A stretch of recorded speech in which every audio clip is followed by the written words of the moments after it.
হাজার হাজার মানুষ এই বৃষ্টিকে উপেক্ষা করে ঝড় দেখার জন্য সি বিচ পতেঙ্গা চলে এসেছে।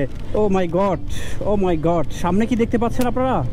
যে সমুদ্রের ঢেউয়ের কারণে দুইটা বড় বড় জাহাজ সি বিচের উপরে চলে আসছে। অর্থাৎ সি বিচের যে মানুষগুলো যেখানে হচ্ছে অবস্থান করে সেখানে আমরা দাঁড়াবো, এখানে হচ্ছে দেখতে পাচ্ছেন যে দুইটা শিপ উঠে গেছে, বড় বড় দুইটা শিপ এখানে উঠে গিয়েছে।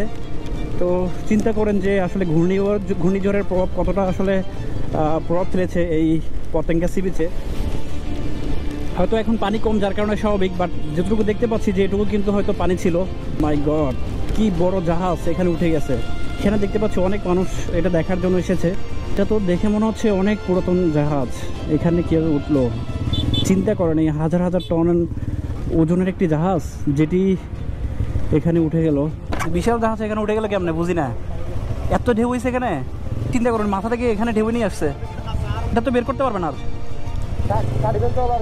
হ্যাঁ, এটা তো অনেক পুরাতন হয়ে গেছে যতটা মনে হচ্ছে। তো আসলে অবাক লাগে যে এই বৃষ্টির মধ্যে আমরা বাসায় ছিলাম এতক্ষণ, মনে হয় যে হয়তো এর আগে আর অন্য লোক এসে ঘুরে গিয়েছে। আমার বাসার কাছে এটি যদিও, বাট দূর দূরান্ত থেকে এখানে মানুষ এই ঘূর্ণিঝড়কে দেখার জন্য এসেছে।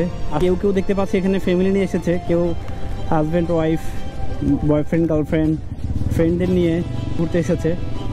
এই জায়গাটা কিন্তু মানে সেই লেভেলের ঝড় কিন্তু একদম হয়েছে। এখানে দেখতে পাচ্ছেন যে সে বালু উঠে গেছে, নুড়ি পাথর, এগুলো কিন্তু ঢেউয়ের কারণে উঠেছিল। সে আমি একটু আগে আমার ফ্রেন্ডরা যখন অন্যরা এসেছিল তখন দেখেছিলাম যে এই উপর থেকে পানি চলে এসেছে একবারে ঢেউয়ের কারণে।